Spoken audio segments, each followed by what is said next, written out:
something there. Oh, there it is. Yeah. Okay.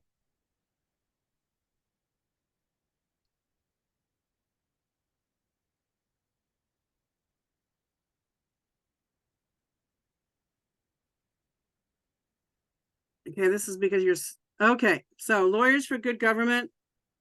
And I've looked at this website a couple times, so I'm going to go through it. And you'll see me scroll through it. And sometimes I'll stop and sometimes I'll just keep on scrolling. So when you got a notice about this particular presentation, we thought we were going to have somebody from the organization, but it didn't work out. And notice they ask a question and really nobody knows the answer. And I would like to know if somebody knew how to find the answer. And then the 50-state survey, we had somebody from Puerto Rico remind us about Puerto Rico. And yes, it is also included. They also do talk about Puerto Rico.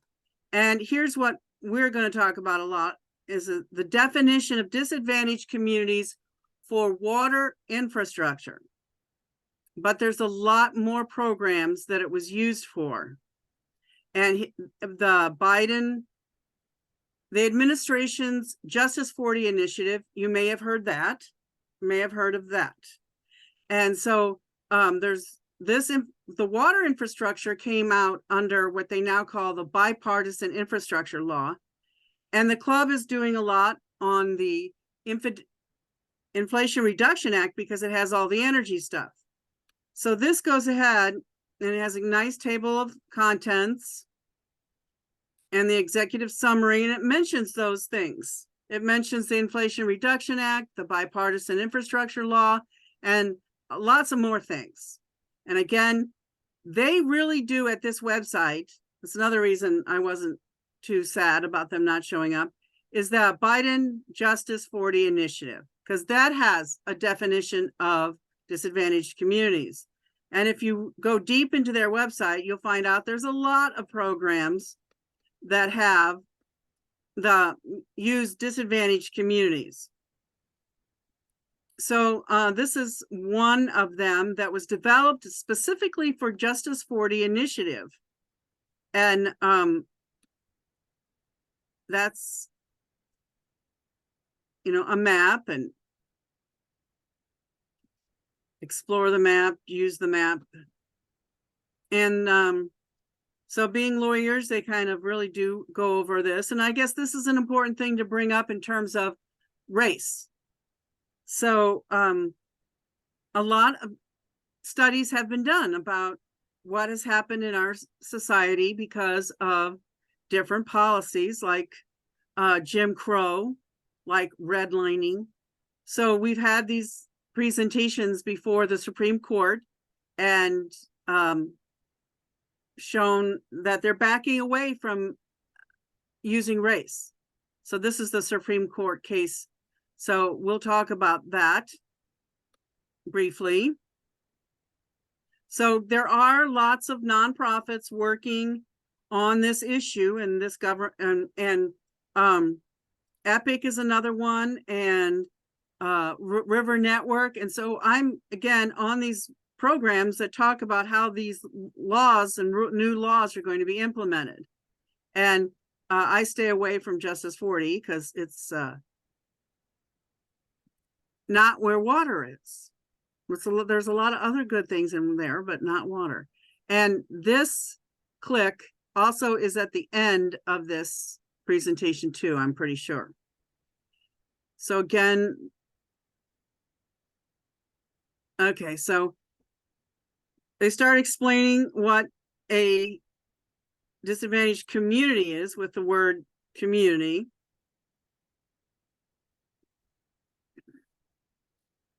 So again, the screening tools, and there's a link, it may show up, I may forget to click it on. There's like 20 different screening tools for determining disadvantaged communities that you can use to help you determine what a disadvantaged community is. So I'm trying not to get too complicated. Okay, so here's water. So it brings up the Clean Water Act and the Safe Drinking Water Act. So with my presentation that I've done over and over, this is the third time, I'll go over this again. So we are going to circle back through some of this stuff, and I'm going to add a lot more information than they have on this website. So there were definitions and uses of the term disadvantaged communities. The especially with the Safe Drinking Water Act. That's where most people started.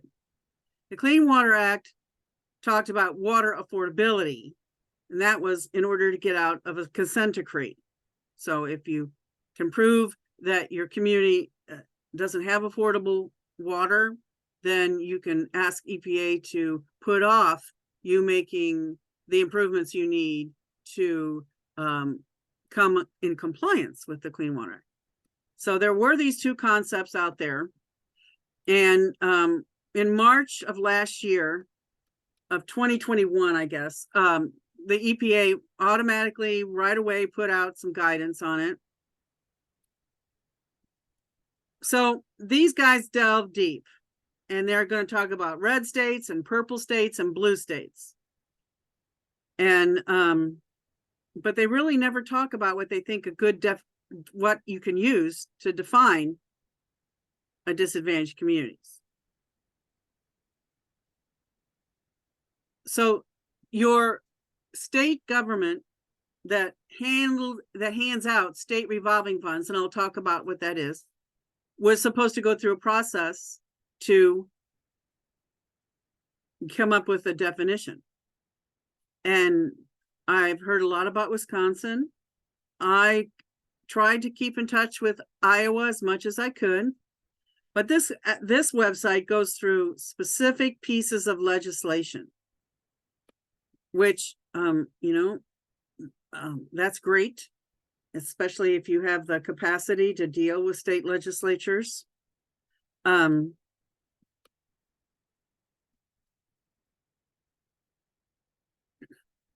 So that, they do a good job of, trying to tell you what's happening in these different states. And then they bring up this idea of community engagement. And let me make a comment about that. From the very beginning, we knew that these state governments weren't used to dealing with people who care about this stuff, because it's really hard to understand, because you got to deal with bonds, and you got to deal with the bank, and I mean, it's really hard to understand. So I can understand why not many people were involved, and those that weren't involved that needed the money sometimes were disappointed in what their state did. So Debbie, yeah. could you scroll down to Washington State so I can see what the law is there? Scroll down like this. Yeah. There we go. Okay, I know that one. Thank you. That's a new law that we have in Washington State from our last session. So do you like it? Yes, good. Sierra Excellent. Club was supported it a lot.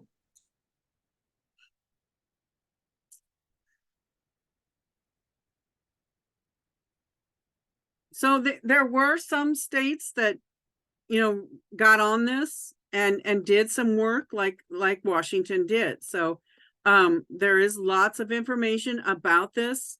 And you can go to the website on your own. And again, this deals a lot with Justice 40 initiative. So these maps will say in the key, Justice 40. And Iowa is light blue. And Washington is dark blue. And again,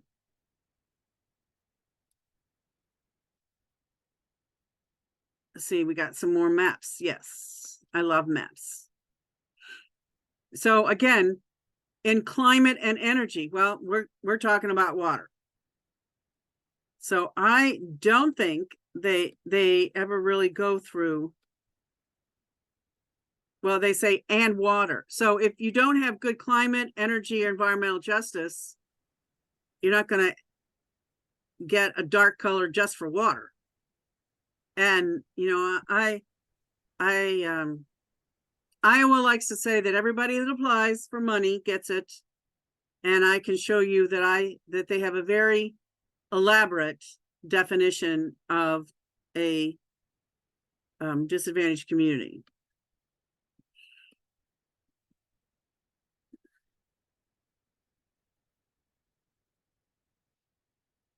So you can see how they've done a lot of, okay, so here's where you can find out what they think about your state.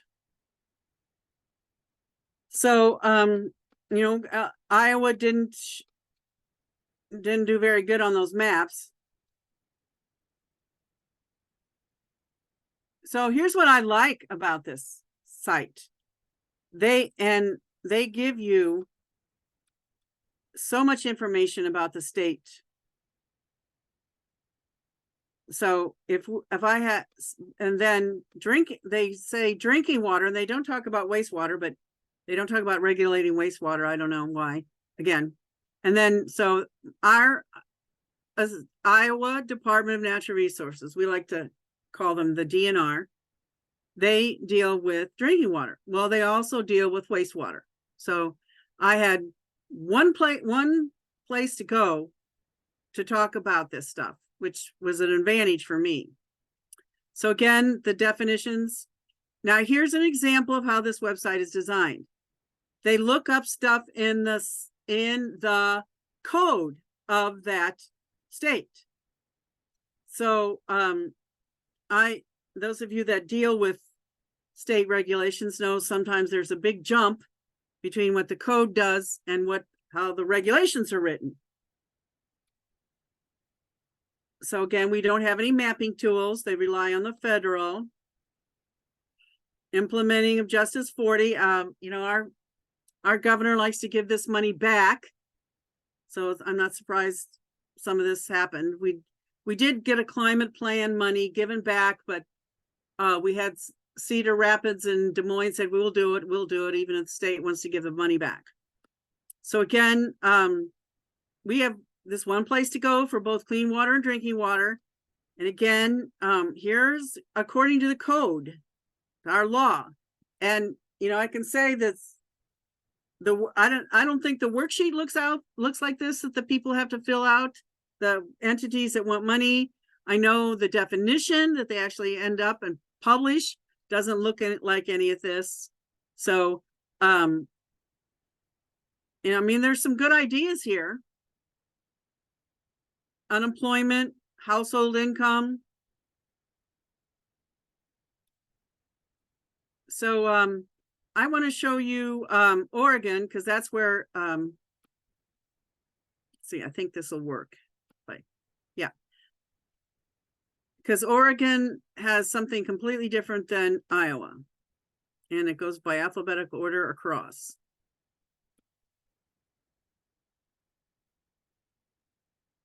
Okay, so again, regulating drinking water. Something called the Oregon Health Authority. And then it even gets more complicated when you want to ask the people who have all the money what to do. And I think if Doris can correct me, they're called Oregon Business.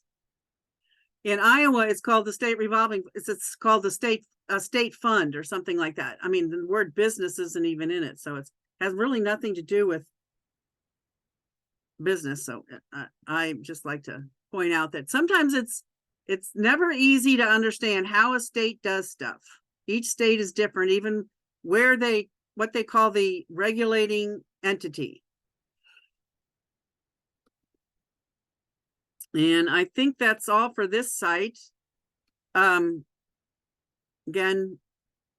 if you notice, the donation shows up. So I'm going to pop up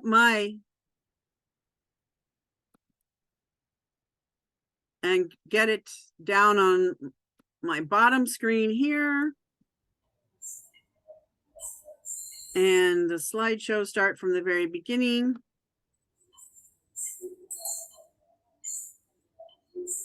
And I hate when it does this. You guys are seeing both this current one and the next one, aren't you?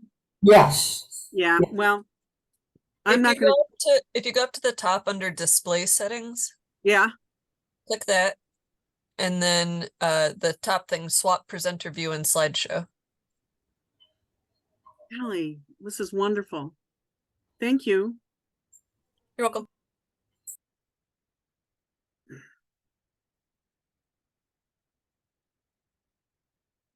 I didn't think this was the first slide.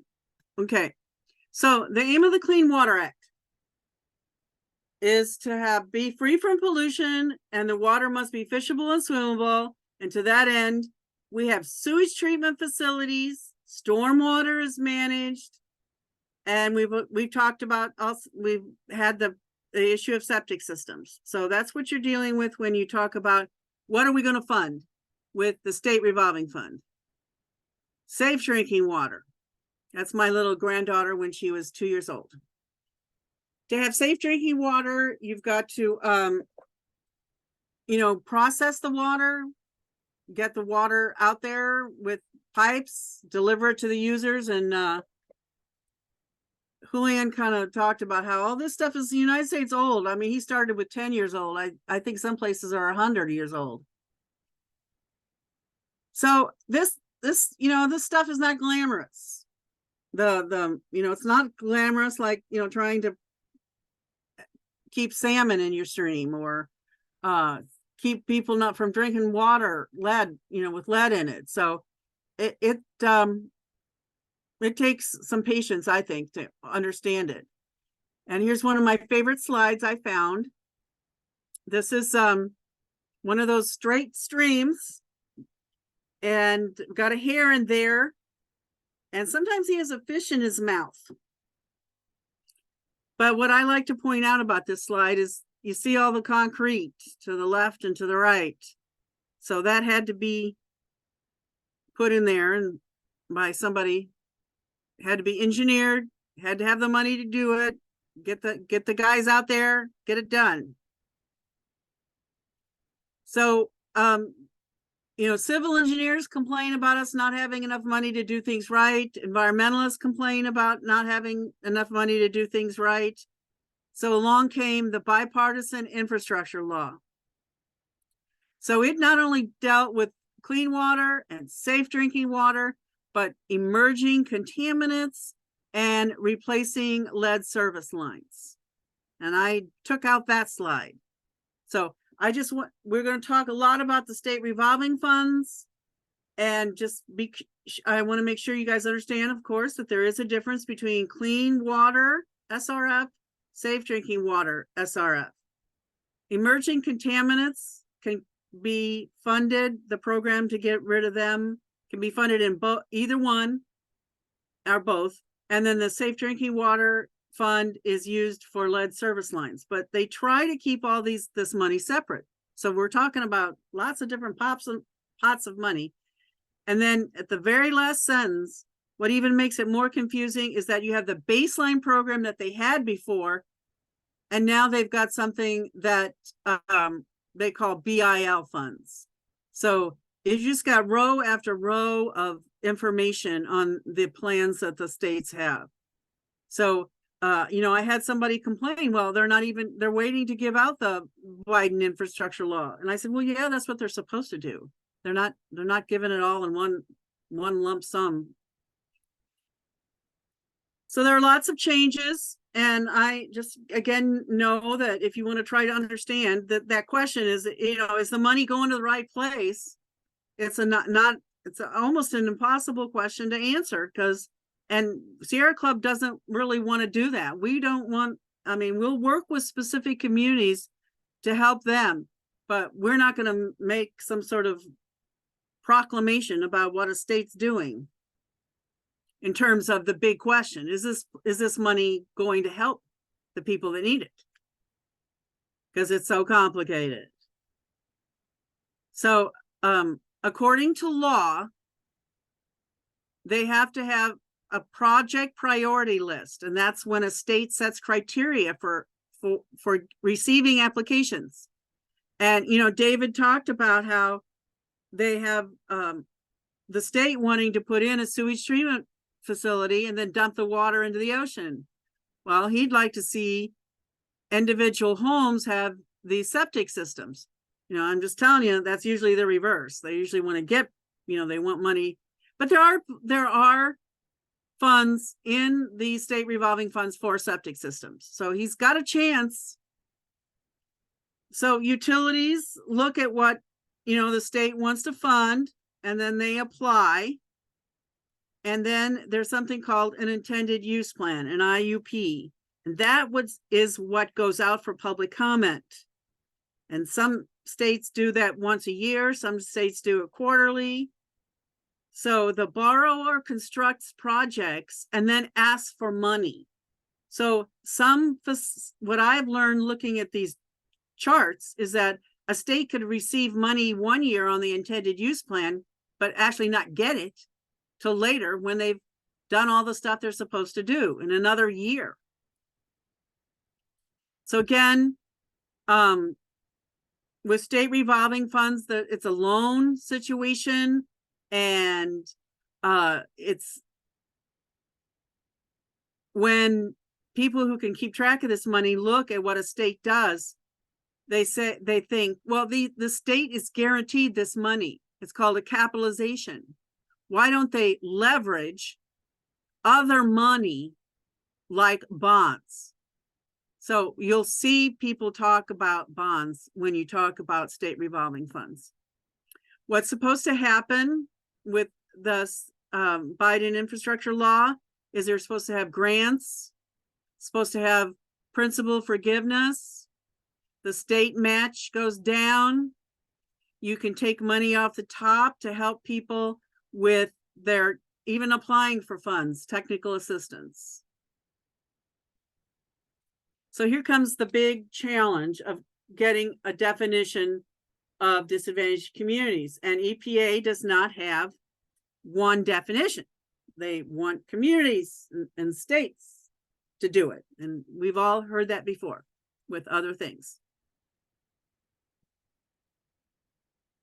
So 49% of the money is supposed to go to disadvantaged communities. That's in the BIL. So again,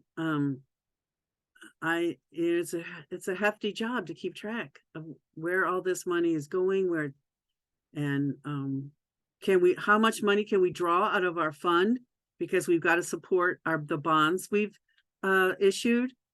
So there's usually the regulatory agency and then the agency that follows the money, keeps track of the money, and they work hand in hand.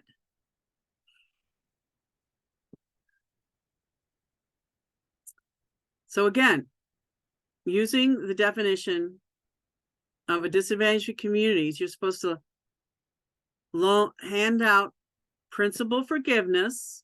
And I think that means you collect the interest. Grants, and I have not seen, I've only looked at 3 states and I haven't seen any grants. And then a negative interest loan. Does anybody know what a negative interest loan is? Okay, one controversy that this all sets up is if you're supposed to have a state revolving fund and you're forgiving the loan, the principal, are you going to be able to have enough money in the future to continue to pay your bonds and continue to fund new projects and all that kind of thing? So we went through this process last year, and I heard about, Illinois, I heard about Wisconsin. The Great Lakes have a lot of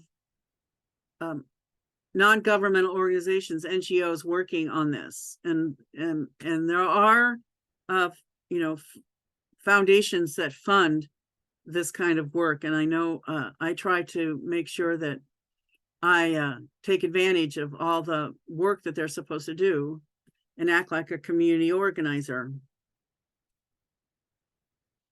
So they and I'm sorry I made this, and that's why things are cut off. So at the very beginning of the process, EPA put out this information. So what are states using? What are their criteria? Are they using? And this median household income, as you can see, is very popular. It's popular with a lot of programs. So, you know, I don't know who figures that out. You know, I'm sure the federal government does. I mean, I'm kind of being cynical here because, you know, if you really want to criticize this stuff, you go back to this, you know, to the data collection, but I'm going to stop being cynical. Unemployment rate, poverty rate, the percentage of the population receiving government assistance like food stamps, SNAP, labor force participation rate, population trends, age composition, water rates, population served, the water debt, you know, that's I think, you know, bond rating again, and proposed loan amount. Now, somewhere in the Lawyers for Good Government website, they have updated this and added more stuff. They found out that there were more criteria that people used. Now, this doesn't mean that everybody has to use everything. Okay, so you know, it looks like there's some very popular ones and some ones that are not. And I'm going to show you what Iowa's put out and on their website, and what Wisconsin has put out on their website. So again, the Lawyers for Good Government, I'm gonna hand out that website on an email, because you know, I barely can know how to use my two screens, much less put stuff in the chat. So we mentioned these screening tools, and they went through, especially the Justice 40 screening tool went through a public comment period. And again, if you notice the second bullet point at the end of the sentence, at the end of the line, it says lacks identification of cumulative burdens. So if you work in EJ, environmental justice, you know that a lot of these communities not only have one thing, but that's one thing after another. So, you know, they have aging infrastructure, and you know, aging roads, the aging population, aging low valuation, and a cement factory next to them. So environmental justice people say, well, you just can't look at the cement factory. You've got to look at everything else too, because it all is cumulative. And then I did mention that there is no race, even though, you know, they can get that information from the census. So they tried to use this concept of historic underinvestment indicator. Okay, so on their website, Iowa says, and we're going to use 15 data points to determine what is a disadvantaged community. So some of these states will go ahead, and when they show you how much money they've given to people, they'll put down that it was a disadvantaged community. So you can keep track of it if the state is forthcoming, and they call that transparency. So you have to be happy to call somebody up and say, you know, I don't understand this chart. Who got some money because they were a disadvantaged community? I don't see that on this chart that tells who got who got what money. And you should be happy I'm not showing you any of those charts. So there's their 15 things they're going to do. And I could show you the worksheet that you're supposed to use to see, but I just will tell you that some states have a sliding scale.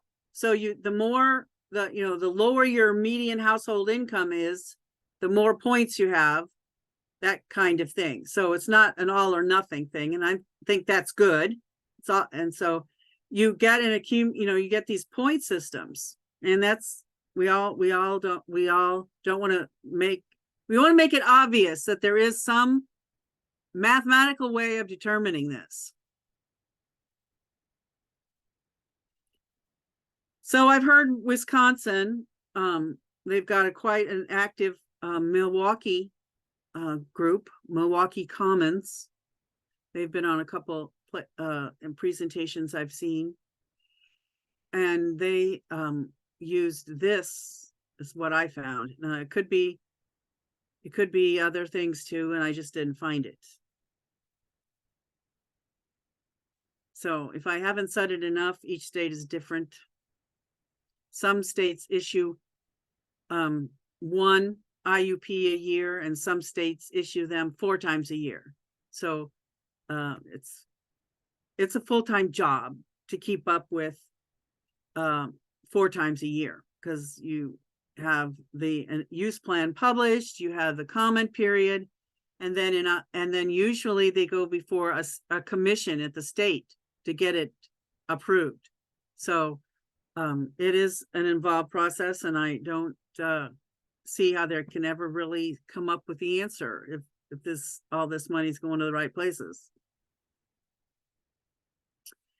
Okay, so I don't know if this is so technical, there are no questions, or because I'm stopping with disadvantaged communities definition and going on to some other issues with water affordability.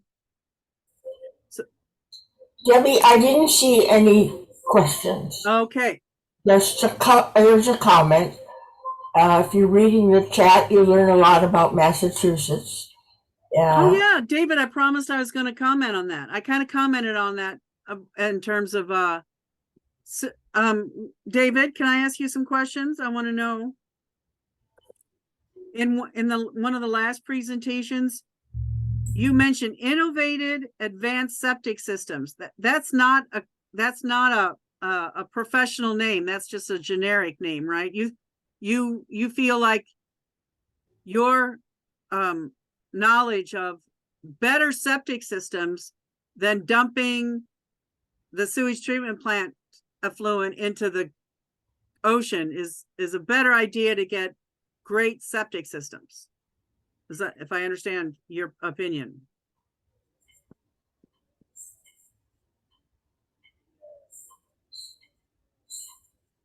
So I think what's happening with his situation, and Julian kind of suggested that, is that, you know, there's just not enough money for some places to do the best thing.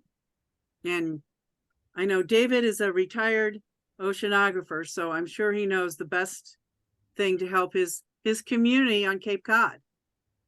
Can you hear me? Yep. Well, I think the preferred solution in Cape Cod is not innovative advanced septic systems or sewering communities with an ocean outfall for treated sewage effluent. It seems to be that using urine diverting toilets is the most cost-effective way to proceed forward. That's going to be considered for phosphorus in freshwater ponds at the upcoming November town meeting in Falmouth. But at the same time, the town meeting is going to consider developing an outfall pipe in the adjacent ocean for sewage effluent from wastewater treatment plants that receive sewage from communities that have been sewered to reduce the nitrogen levels and that reach coastal embayments. So there's a mixture of proposed approaches, some of which seem more cost effective than others. And the urine diverting toilets seem to be the usable for both nitrogen enrichment of estuaries and phosphorus emissions or phosphorus problems in the freshwater ponds on Cape Cod, which are around 450 of them.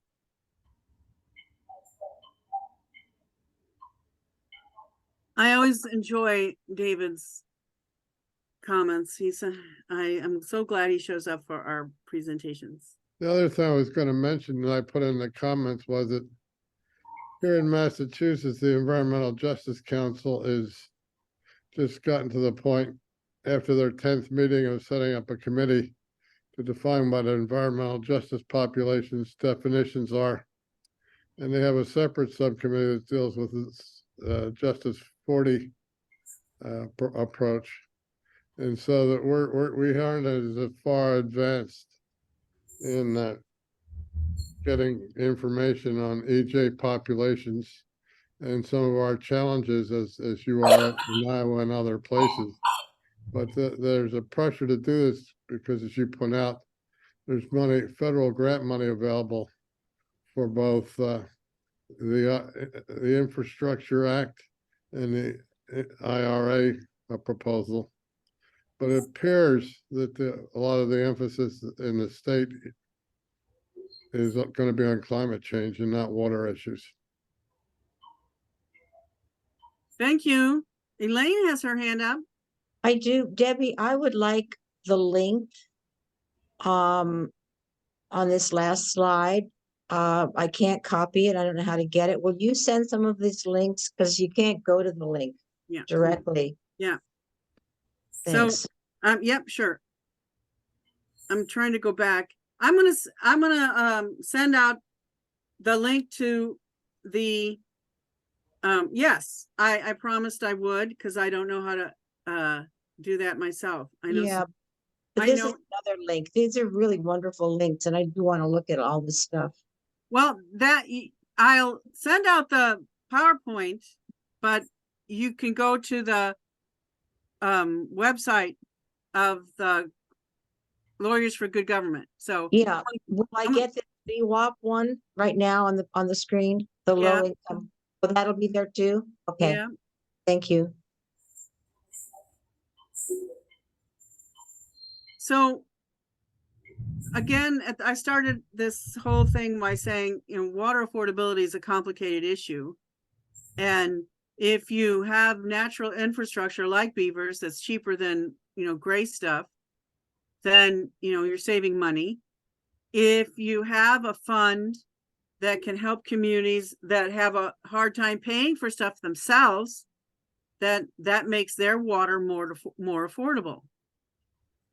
And, a lot of, people will argue that that's what we want. We want the government to give us the money so that we don't have rates that are so high we can't pay for the water ourselves because we don't have the income.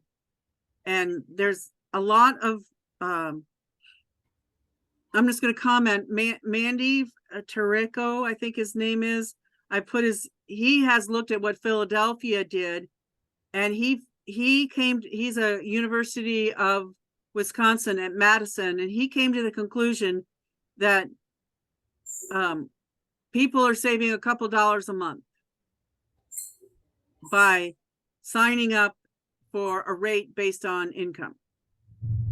And he explains why that happened.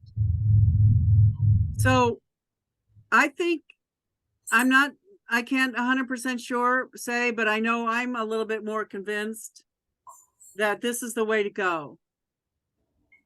That, and then there are people in the West that will tell me, we've got agriculture making the water so expensive, and and then again, you get classist people who say, if they just didn't have Netflix, they could pay for their water bill. So that's not without its controversy. So this fund was set up as a result of the COVID. 2 different pieces of legislation, $500 million in each piece of legislation. So I followed that because I retired because with the same time that COVID happened, and I was able to follow this program.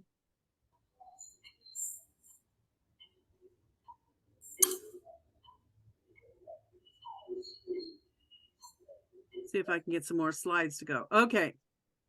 So we're following this piece of legislation that puts more money into this. The money is supposed to run out with a 6-month extension that goes into March of 2024. And if any of you, I think most of you probably are following what Congress is doing, especially on the House of Representatives sides to the budget. So it is a big deal to figure out if we're going to still have this money. Because I've heard it said on conference calls that the Republicans have looked at this money in the bipartisan infrastructure law and said, okay, you got this more money. Well, we'll take away the money from the base funding and save so much more money. So they're doing that with all sorts of things. They're finding out how they can grab money back to come up with what they think is a balanced budget. So there are some customer assistance hawks in the House, and Debbie Dingell is one of them. And the people that are on that bill, there's 6 of them, 4 or 5 of them maybe. They're also customer assistance hawks. So and we've taken the position, we want this program funded. And and again, if you go to these meetings, you hear about, well, this money goes through human health and services, health and human services. So why, and here are the advantages of having it go through EPA. Well, I've said it's going through Health and Human Services now. It's going fine. I know in Iowa, we spent our money and we got more money. And in 2022, $1 million worth of water bills were paid for in Des Moines.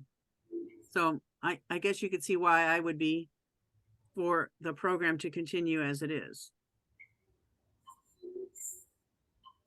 So again, we are advocating for this, and we got permission. We always have to ask, if you ever hear about the Sierra Club process for getting things approved, we did that. And so everybody, really does understand how important people having water is. And, the thing that I have commented on, it's pretty easy when you have professional organizations, engineers, associations that manage these programs, that manage these facilities, they want the money too. So in order to pay their bills, they want these people to get the money so they can pay their bills. It does go through the water agencies. It doesn't go to the people. The bills are paid to the water agencies. So we support this program. Okay, so another thing that we think that can be a problem is if we have privatization of water. And that means, your city doesn't take care of it anymore. Your city doesn't have its own, what do they call them in Des Moines? The street department, the sewage department, stormwater department. They're all city managed. Our water, the trustees are appointed by the mayor, but they're not a part of city. So it's they are in the drinking water. You can get private companies getting state revolving fund money. So American Water is a big company, and you have our great entrepreneurship, free enterprise, looking at the wastewater treatment industry and saying, why can't we make money off of this? So this bill, this report that is the Biden report, a Biden administration report. I won't, just because it's that administration's report. I guess it's too much to say it's his report. So red flags came up in August when the president's, and I got the wrong word there. It's not natural. It's national. I thought I corrected it. Biden's National Infrastructure Advisory Council report came out in August, And if you go to the bottom of page 14, it starts talking about what we can change for infrastructure. And it promotes privatization of sewage treatment plants by letting them, private companies, have access to state revolving loan funds. And we're against this.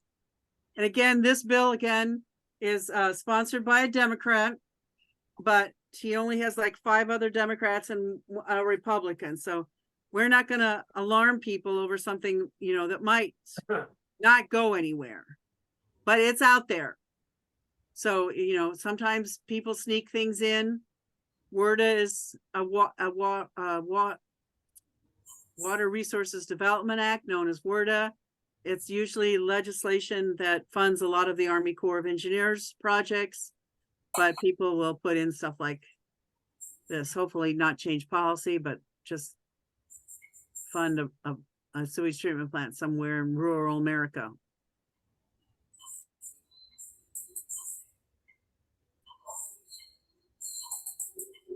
So I know this is not the most sexy of or even funny, but I really appreciate people hanging in there, and I really appreciate working with Doris Salarius.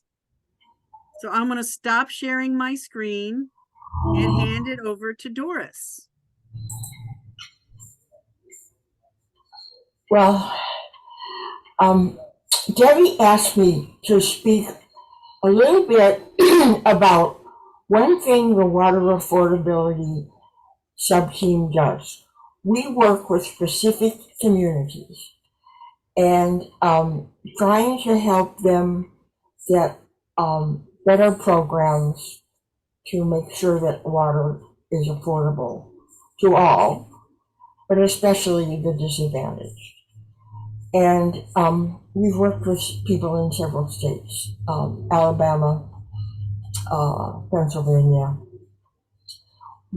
On one of the calls Debbie participated in, a group in Oregon, Fairday, said they would like some help on understanding the Biden infrastructure funds. And so I introduced myself to them, and Debbie and I had a conference call with them to find out what this community group in Portland, Oregon needs help with. And so they have been explaining how they have had a hard time understanding how the funding, the Biden infrastructure funds are allocated. And I was already realizing that, as Debbie has said, every state is different as to how state revolving funds and other money is given out.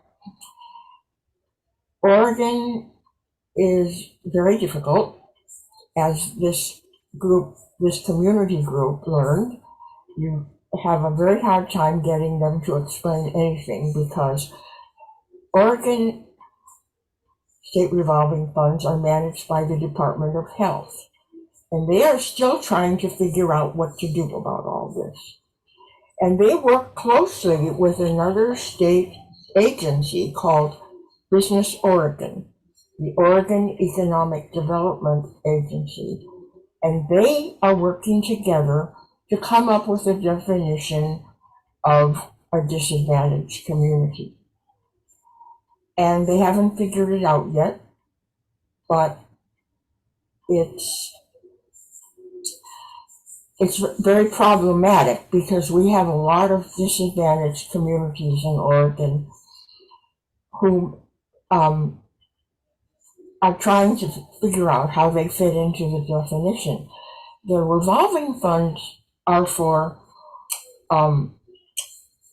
public utilities. And we have problems in Oregon with communities who are in private wells, and they're not a government water utility. And these people need a lot of assistance because in Oregon, CAFOs have polluted widely the wells of people in several CAFO dominant communities. And they cannot safely drink their water because there are so many nitrates. So we're trying to figure out how Sierra Club can partner with this community group in Portland, which is also concerned about the communities in Eastern Washington, to make sure funds are given out to the communities, the disadvantaged communities that need them. So, you know, to say in brief, we are working as a Sierra Club grassroots network team to help people in a specific state. We have gotten permission from the chapter to talk with this community, and I think this is one of the best kinds of things that Sierra Club members can do, is partner with communities and help them understand and get access to the Biden infrastructure funds they need. You have seen from Debbie's presentation how complicated it is, how every state is different.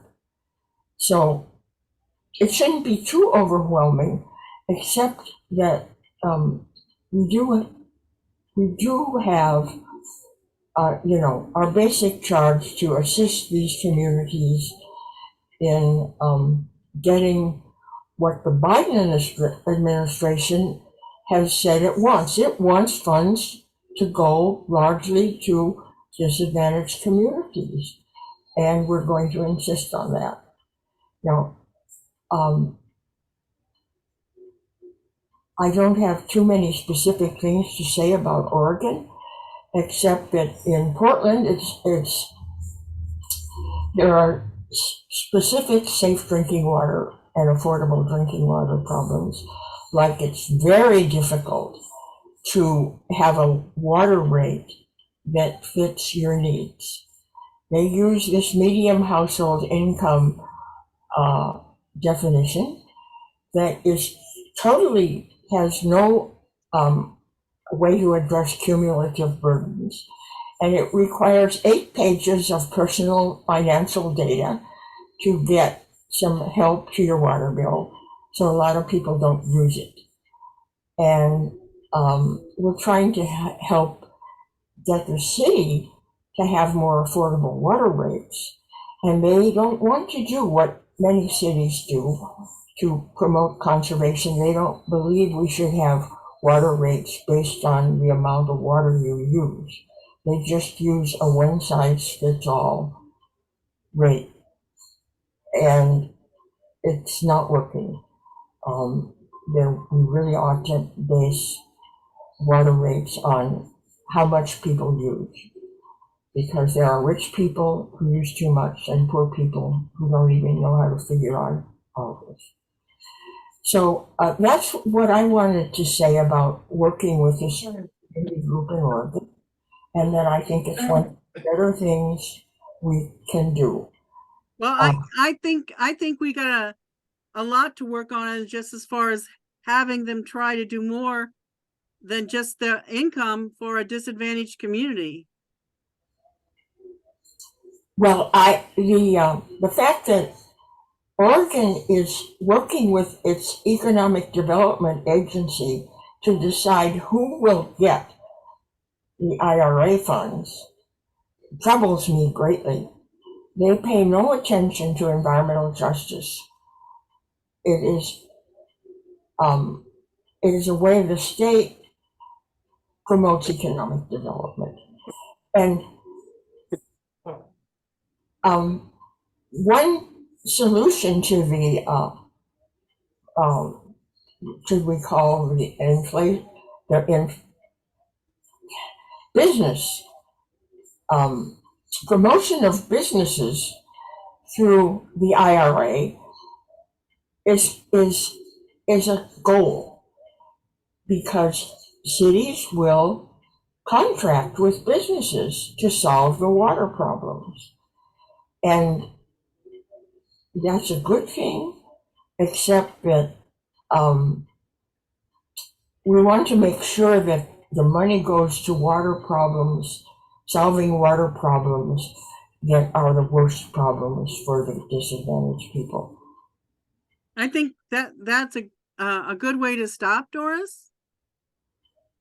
I really appreciate Doris agreed to do this about the same amount of time I found out I was going to have to do this. So again, it helps with when you got help. And one more time, I'll be sending out an email to everybody that that showed up with these links in it and copies of the presentations, because I have them. I'll make them PDFs. So hopefully the email can handle it, and ask if you would like one of our scarves. We do also have bookmarks, so I may also give you a bookmark in our envelope. And a sticker, because we've got lots of those. I'll be running out, Elaine. I got a few more. So again, thank you very much for showing up. We can end up a couple minutes early. Thanks for hanging in there, everyone. It was a great webinar. Thank you. Wonderful.